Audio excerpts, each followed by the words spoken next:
Good morning, student. Today we are again study about universe. In this previous class, we are also study about universe. That we are knowledge about solar system, universe, galaxy.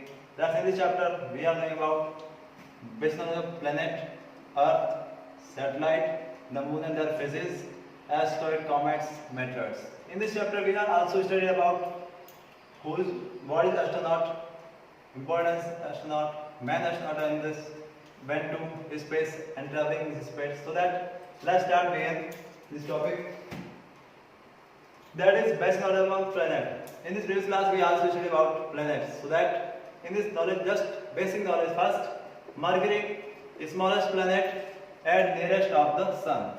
It means Mercury is the smallest planet all our solar system and nearest as the compared to other planet and nearest of the sun is called Mercury. That is main feature of Mercury. Next, Venus. Venus is hottest planet of the solar system because in this Venus methane gas and carbon monoxide gas also present in the major temperature, so that hottest planet of the earth compared to Mercury also. It means आप ये सोच रहे होंगे mercury सन के पास में है तो Venus hot कैसे हो सकता है। इसमें हॉटेस्ट होने का मुख्य कारण पहले से इतना नियरेस्ट ऑफ सन, बट इसमें टेम्परेचर CO और CO2 की गैस ज्यादा होने के कारण इसका टेम्परेचर बहुत ही ज्यादा क्या होता है, हॉट होता है। इसलिए इसका टेम्परेचर मरकरी के कंपेयर में ये क्या होता है, ज्यादा hottest in this complete solar system. Next point आता है that is evening and morning star, यानी कि स्टार इसलिए लिखा है इसके आगे क्योंकि इसकी खुद की शाइनिंग इवनिंग एंड मॉर्निंग में ऑलवेज शो होती है, बिकॉज़ सन स्टार डेफिनेशन क्या होती है, जिसके पास खुद की लाइट एंड हीट होती है, that is called star. That's also planet but that is also star. It is evening star and morning star. 6 months in this show in morning and 6 months show in this evening. That is reason Venus is evening and morning star. In this GK question everyone want ask you who is evening and morning star, so that explain that you can explain easily. Next, third, Earth. Everyone know that Earth is a unique planet. Unique planet means इसके feature हम next में देखेंगे। For that Mars, red planet because Fe element, Fe means iron element mostly पाए जाते हैं यहाँ पर, इसलिए इसको क्या कहते हैं, रेड प्लेनेट। और आपको इन दिस स्काई में आप देखते इन दिस स्काई में आप देखना चाहेंगे तो रेड प्लेनेट आपको मार्स है, जो may be in this complete year आप 2 मंथ तक है, जो इजीली विजिबल होता है, जो आप कभी भी इन दिस फ्रंट में आप अपने नाइट में इसे देख सकते हैं। नेक्स्ट आता है Jupiter, biggest planet of the solar system. सबसे बिगेस्ट, इतना बिगेस्ट है 11 time bigger than the earth, जिसमें अर्थ एक बार नहीं 11 टाइम अर्थ उसमें क्या हो सकती है, ऐड हो सकती है, इतना बिग है Jupiter. So always remember Jupiter is the biggest planet of the our solar system.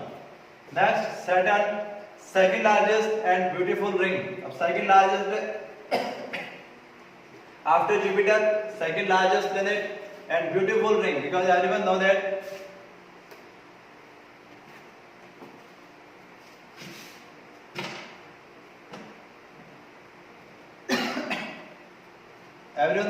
that is Saturn and that is ring, so that easily looking about beautiful ring in this Saturn ring. Next, Uranus, discover William Herschel. That is special feature, इसको discover किया गया था, क्योंकि discover मतलब planet पहले से था, discover उसके बाद सबसे पहले आइडेंटिफाई किसने किया था, वो थे विलियम हर्शेल।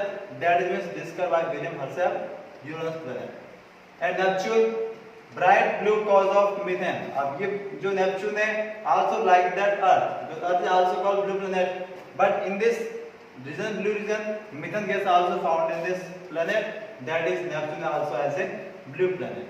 क्लियर?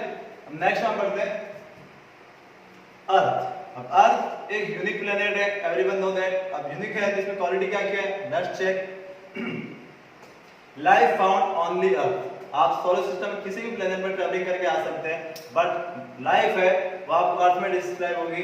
अदर सारे प्लेनेट में dust particle, stock, rocks, different types of gaseous हो सकती है, but only life exist on the earth, that is means earth unique planet. Next point, 70% Earth surface is covered with water that reason it is called blue planet. और सभी को पता है कि अर्थ blue planet है। अब ब्लू प्लैनेट क्यों है? क्योंकि यहाँ पर 70% वो क्या होती है, वाटर बॉडीज है। That reason earth is called blue planet. Next, distance from sun is responsible for good climate and atmosphere. अब जो अर्थ है वो सन के बाद में मार्स, सॉरी मरकरी, वीनस और थर्ड पर आती है, इसलिए इसकी जो टेम्परेचर ऑटोमेटिक क्या हो जाता है, थोड़ा सा कम होता है। और ये इसके वो इसके लिए क्या बेस्ट फीचर है कि उसके अकॉर्डिंग उसका क्लाइमेट और एटमॉस्फेयर क्या होता है, गुड होता है अवर ह्यूमन हेल्थ के लिए। Next, earth has lots of water essential for growth. और वाटर है इसलिए प्लांट और एनिमल यहाँ पे ज्यादा क्या होते हैं, ग्रो करते हैं। और human being also survive here, that's reason earth में वाटर है। और सुटेबल टेम्परेचर, और टेम्परेचर इतना हॉट भी नहीं है, लाइक दैट आप हमारे अर्थ में कहीं भी घूमने जाए, कहीं पर आपको ज्यादा कोल्ड, कहीं पर ज्यादा हॉट, कहीं पर प्लीजेंट, कहीं पर डिफरेंट टाइप की क्लाइमेट मिलती है, उसके रीजन डिफरेंट होते हैं। बट टेम्परेचर क्या वो सुटेबल है, इसमें ह्यूमन सर्वाइव कर सकता है। अगर आप वीनस में जाएंगे तो वहां पे आपको टेम्परेचर 80 से अबव मिलेगा, मैक्सिमम इससे भी ज्यादा हो सकता है, बट 80 से अबव मिलेगा तो उसमें आप सर्वाइव कर नहीं पाते। इसलिए जो अर्थ का टेम्परेचर वो ऑलवेज क्या होता है, सुटेबल होता है। Next, plant and trees on earth produce oxygen.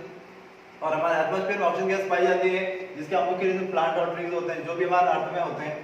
Earth has protective blanket of ozone. अब everyone know that ozone layer हमारे अर्थ में होती है, जो क्या करती है, प्रोटेक्टिव करती है किससे, अल्ट्रावायलेट रेज, जो सन से डायरेक्ट हीट हमारे अर्थ पर आती है, और उससे भी हमारे पास क्या होता है, छतरी है, ब्लैंकेट कह सकते हैं उसे, जो क्या करती है, उसको रोकने का काम करता है कि हमारे अर्थ पर उसकी डायरेक्टली सनलाइट हमारे अर्थ में, अदरवाइज एवरी ह्यूमन बीइंग में disease as a skin disease, so that ultraviolet radiation हमारी बॉडी पर हार्मफुल होती है, इसलिए उनसे क्या करता है, प्रोटेक्ट कौन करता है, ओजोन लेयर की blanket. Next, that's lots of reason earth is unique planet. अब आप समझ में आ गया, हमने प्रीवियस स्लाइड में देखा था कि अर्थ इज यूनिक प्लैनेट। ये इसके मेजर फीचर है जो क्या बनाते हैं अर्थ को यूनिक प्लैनेट, कि उसके जैसे और प्लैनेट कोई दूसरा पॉसिबल नहीं है। सो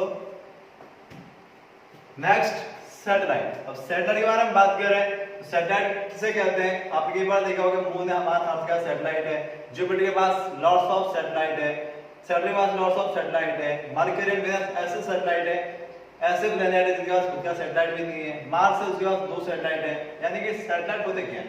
तो सैटेलाइट हेवनली बॉडीज और may be called celestial bodies which moves around the planet, that is called satellite। यानी कि प्लेनेट के अकॉर्डिंग अराउंड करेगा वो सैटेलाइट है, और जो सन के अराउंड करेगा वो क्या होता है, प्लेनेट होता है। तो प्लेनेट के अराउंड, अब जो सैटेलाइट है प्लेनेट अराउंड करता है, तो प्लेनेट अगर सन को रोटेट करेगा तो ऑटोमेटिक सैटेलाइट भी क्या करेगा, सन के रोटेट में ही चल रहा है। क्लियर है ये, इसके डाउट नहीं रखना।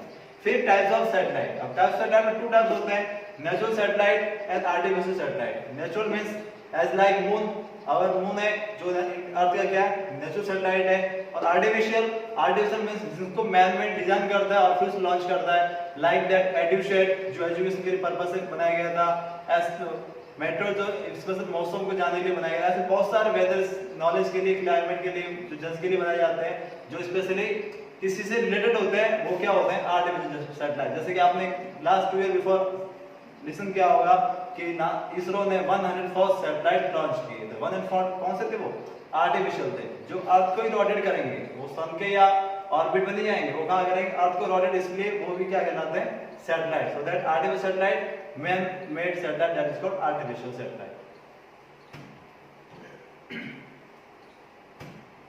नेक्स्ट आते हैं फेजेस ऑफ मून। अब आपने कई बार देखा होगा मून कभी गायब हो जाता है, कभी सफेद चमकीला होता है, शाइनिंग होता है, कभी छोटा होता है, कभी बड़ा होता है, फिर वापस बड़ा, फिर छोटा। ये आखिर प्रोसेस होती क्या है? ये प्रोसेस होती है जिसे हम कहते हैं फेजेस ऑफ मून, जिसमें हम सभी को पता है in this Indian calendar and in this ancient lunar calendar everyone know that new moon, that is called amavasya. After that moon is increasing order, that is process called waning gibbous. Already understand that in this waning crescent, waning gibbous और last quarter, ये इसकी 3 stage होती है, जिसमें वो क्या करता है, इंक्रीमेंट करता है, जिससे हम हिंदू कैलेंडर में या इंडियन कैलेंडर में कहते हैं कैलेंडर, जिसमें तिथि होती है प्रथम, द्वितीय, तृतीय, चतुर्थ, पंचम, षष्ठ, सप्तमी, अष्टमी, नवमी, दसवीं, एकादशी, द्वादशी, त्रयोदशी, चतुर्दशी एंड पूर्णमासी, या फिर हम कह सकते हैं अमावस्या। ये जो तिथि क्रम है अर्थ का या इंडिया का, जिससे हम क्या कहते हैं, phases of moon. That is process 15 days, that is also process 15 days complete lunar month. यानी हमारे 1 मंथ होता है वो इसके अकॉर्डिंग क्या होता है, सर्वाइव करता है। सो दैट आपको easily everyone know that, but mostly आपको लर्न क्या करना है, process, because this is Indian calendar, everyone know that person इतना तथ्य, बट इन इंग्लिश या फेजेस ऑफ मून में इसे डिस्क्राइब करें, इसे वेनिंग क्रिस्टेंट, वेनिंग गिब्बस, और आफ्टर डिक्रीमेंट होगा उसे क्या, वैक्सिंग गिब्बस एंड वैक्सिंग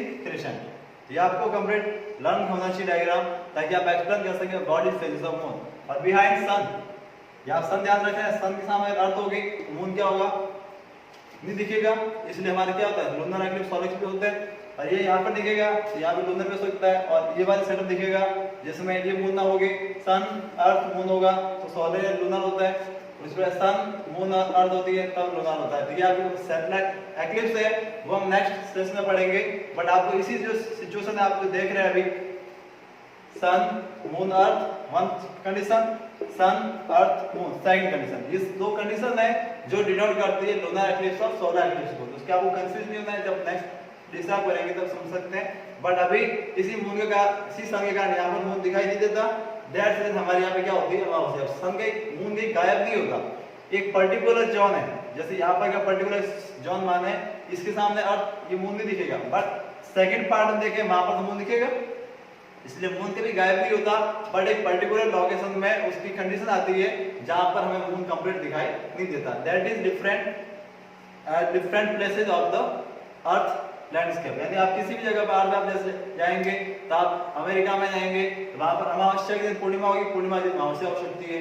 क्यों? क्योंकि वहां का जो सिचुएशन है वो अकॉर्डिंग टू इंडिया है, वो थोड़ा सा क्या होता है, डिफरेंट होता है। सो दैट नेवर कंफ्यूजिंग, अर्थ पूर्णिमा अमावस्या हर जगह होगी, बट उनका क्या होगी, कंडीशन थोड़ी सी चेंज हो सकती है। So that complete phases of moon, first increment, वेनिंग, decrement, waxing. This is clear. अब बात करते हैं फेमस एस्ट्रोनॉट, जो ऐसे एस्ट्रोनॉट हैं जो वर्ल्ड स्पेस ट्रैवलिंग कर चुके हैं। सबसे फर्स्ट नाम आता है Yuri Gagarin, belong to Russia, first time went into space. Next Neil Armstrong, first American astronaut who travel in moon, complete everyone know that. Third Rakesh Sharma, first Indian astronaut who went to space with help of Russia. Next Kalpana Chawla, first woman Indian astronaut who went to who traveled to space, but sudden accident she could not again come back with life because their satellite and their their जो इनका जो था spaceship वो क्या हो गई थी, अर्थ में आने के साथ तो क्रैश हो चुकी थी। देर से हमारे पास कल्पना चावला लाइव नहीं है, बाकी राकेश शर्मा अभी भी लाइव है, और सुनीता विलियम्स जो second women Indian astronaut who live in space more than 200 days, यानी 200 से ज्यादा दिन तक स्पेस में रहने का इनका रिकॉर्ड है, जो सुनीता विलियम्स ने बनाया था। और वो इंडिया की सेकंड एस्ट्रोनॉट थी और वो बिलोंग करती है इंडिया के गुजरात स्टेट से। क्लियर। नेक्स्ट अब बात करें अदर बॉडीज ऑफ स्पेस, जैसे हमने बात करी सोलर सिस्टम पढ़ लिया, और भी कुछ होते हैं। तो फर्स्ट आता है एस्ट्रॉइड्स। एस्ट्रॉइड हमने नाम सुना था, मार्स और जुपिटर थे, उन दोनों प्लेनेट के बीच में जो एस्ट्रॉइड पूरी बेल्ट थी उसे हम क्या कहते हैं, एस्ट्रॉइड बेल्ट। जैसे अदर प्लेनेट सन को रोटेट करते हैं, same like that asteroid also rotate around the sun. तो हमेशा एस्ट्रॉइड के तो क्या करते हैं, सन के अराउंड में ट्रैवलिंग करते रहते हैं। क्लियर है ये मेन है। नेक्स्ट आता है कॉमेट। कॉमेट को हम कहते हैं टेल स्टार भी कहते हैं, ऐसे स्टार जिसके पीछे तो क्या निकली होती है, पूंछ निकली होती है। उस पूंछ बनी नहीं होती, just as a dust particle होता है, गैसेस फॉर्म होती है, जो क्या उसके पीछे सोच, क्योंकि उसकी स्पीड इतनी तेज होती है, उसके पीछे टेल क्या होती है, सोच। लाइक आप रॉकेट घर पे फायर ब्रेकर जब जलाते हैं तब रॉकेट आगे जाता है, उसके पीछे थोड़ा सा स्मोक बना रहता है, तो आपको दिखाता है कि हो सकता है रॉकेट यहाँ से क्या। Same like that in this comet always travelling in this universe, so that in this time that looking पीछे क्या करता है, डस्ट पार्टिकल और गैसेस फॉर्म को पीछे ब्रेक कर लीव करता है, इसलिए उसके पीछे क्या दिखती है, टेल दिखती है। तो उसे किसने सबसे पहले डिस्कवर किया था, वो थे हैरी कॉमेट। जब वो चिल्ड्रन एज में थे तब उन्होंने लुकिंग किया था और अपने कॉपी ऑब्जर्व किया था। मैंने ऐसा एक नेचुरल फिनोमेना देखा जो कि ट्रैवलिंग करता हुआ दिखा और वापस पता नहीं कहां चला गया, तो उन्होंने उसको मेंशन किया। और आफ्टर 76 यानी वो जब अपनी एज ओल्ड एज में आए, तब उन्हें वापस नोटिस किया कि एक मैंने कॉपी में लिखा और वापस वो की वो सिचुएशन बनी और उसी कंडीशन में वही कॉमेट का उनसे वापस ट्रैवलिंग करता उन्हें दिखाई दिया। तो उन्होंने मेंशन किया कि ये ऐसा कॉमेट है जो एवरी 76 ईयर बाद क्या होता है, विजिबल होता है। बट इस बाकी 76 ईयर कहाँ रहता है, क्योंकि वो तो ट्रैवलिंग कर रहा है इसलिए कोई फिक्स नहीं पता उसको हम कहाँ ढूंढ सकते हैं। So that every 76 year after, तो कॉमेट जो बताया था उसका नाम ही हमने क्या रख लिया, हेली कॉमेट, जो कब दिखता है एवरी 76 ईयर। अब इसके बाद नेक्स्ट में बताएंगे। फिर आता है मेट्रोइड्स एंड मेटोइड्स। ये है थोड़े से डिफरेंट एस्ट्रॉइड्स, जिसे हम एस्ट्रॉइड्स ये मान सकते हैं, but some particle of asteroid, यानी एस्ट्रॉइड तो बड़े बिग पार्ट होते हैं रॉक्स के जो ट्रैवलिंग करते हैं मार्स जुपिटर के बीच में जो सन के अराउंड होते हैं। बट इनके कभी भी क्या होता है, कुछ आपस में स्टोन ब्रेकिंग हो सकते हैं या सडन में हीट हो सकती है, उसकी हीट से क्या होता है स्मॉल पार्टिकल रॉक का होगा वो क्या होता है वहां से बिखर जाता है। क्योंकि आप कभी भी देखते हैं दो पत्थर टकराते हैं तो उसमें कुछ छोटे टुकड़े क्या निकलते हैं। Same like that some particle of asteroid drag toward to earth, यानी जो उससे पत्थर जो टुकड़े निकलते हैं वो सीधे कहां चले जाते हैं, अर्थ की तरफ। कॉज क्या होता है, अर्थ में क्या होती है ग्रेविटेशन फोर्स, यानी स्पेसशिप में अगर कुछ भी सेटअप बिखरेगा तो डायरेक्टली कहां पर एंटर होगा, अर्थ सरफेस पर। क्यों, क्योंकि अर्थ सरफेस में क्या होता है ग्रेविटेशन फोर्स जो आउटर चीजों को क्या करती है अपने एटमॉस्फेयर में खींच ड्रैग कर लेती है। इसलिए उसने क्या लिखा है asteroid drag toward to earth, इसलिए अपनी अर्थ से क्या खींच जाते हैं। इसलिए वो अर्थ में जब आते हैं तब हमारे अर्थ में ओजोन गैस हमें पता है प्रोटेक्टिव है, वो क्या करती है अल्ट्रावायलेट रेज को रोकती भी है, बट साथ साथ क्या करती है जो भी बात ऊपर से आता दिखेगा वो बर्निंग करना शुरू करेगा। उसके फिक्स लिमिट या स्पीड लिमिट कंट्रोल नहीं है, वो तो सीधे हमारे एटमॉस्फेयर में एंटर करने के साथ वो क्या करता है बर्निंग होना शुरू हो जाता है, वो ऑटोमेटिकली है। क्योंकि उसकी स्पीड कंट्रोल हो गई तब तक तो बर्निंग नहीं करेगा, और स्पीड कंट्रोल नहीं हुई ऑटोमेटिकली बर्निंग करना शुरू कर देगा। That is power of ozone layer and that is called metal. उनकी डायग्राम देखें तो ये डायग्राम जिसे हमने बताया हुआ ये हेलिकॉप्टर का है, जिसमें आप देख सकते हैं यहाँ से जो ट्रैवलिंग करता हुआ यहाँ पे आया, तो यहाँ पर हमारी सोलर सिस्टम का सिस्टम था ये, तो सोलर सिस्टम को ट्रैवलिंग करता हुआ यहाँ पे लुकिंग हुआ, ये सन था, यहाँ पे हमने लुकिंग किया। इसकी जो अर्थ थी, अर्थ में उसने कब नोटिस किया 1986। तो आपको रिमेंबर रखना है जब आप 2062 में एंटर करें तो हेलिकॉप्टर है उस समय वापस आपको दिखाई देगा आफ्टर 76 ईयर, क्योंकि हमें पहले दिखाई दिया 1986 में, और वापस आफ्टर 76 ईयर हम देखेंगे तो 2062 में हम वापस दिखाई देगा। तो जो लोग सर्वाइव कर सके उस टाइम पीरियड में तो लर्न रखें कि हमें हेलिकॉप्टर को लुक करना है, देखना है। भले आप सीनियर सिटीजन बन जाए नो प्रॉब्लम, बट आपको अपने नॉलेज रखना, हम उसे देख के रहेंगे। ये हो गया हेलिकॉप्टर, ये है इसकी मेथड्स। जैसे मैंने बताया कि वो अगर स्पेस से कहीं से भी आएगा और अर्थ जोन में एंटर होने के बाद वो क्या करना शुरू करेगा बर्निंग।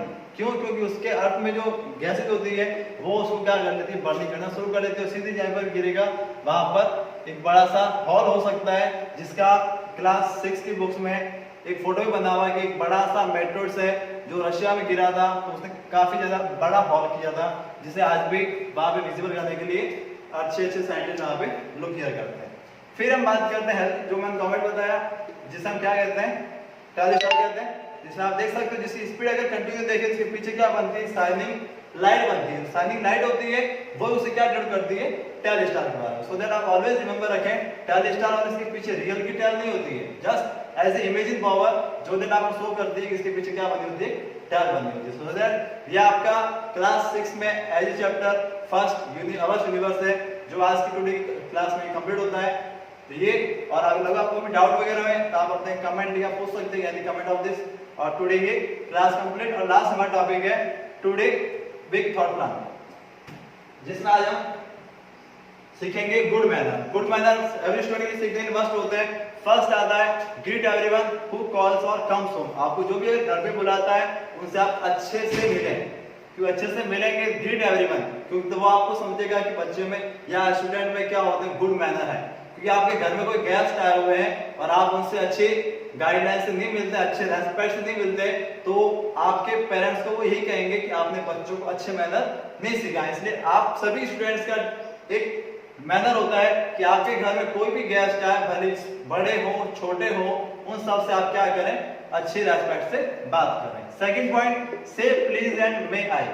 और आप कभी किसी चीज से कुछ चीज मांगते भी हैं तो उसके लिए आप क्या यूज करेंगे प्लीज गिव मी, या किसी से पोलाइट रिक्वेस्ट करते किसी के कमरे के अंदर जाना होता है, किसी से बातचीत करनी होती है मे आई कम in please, may I come in, may I go to, आपने कई बार देखा होगा मे और प्लीज ऐसे जो कीवर्ड है जो किसी भी चीज को पोलाइटनेस बनाने में हेल्पफुल होता है। आप इसलिए इन चीजों का विशेषकर यूजफुल करें अपनी लाइफ में।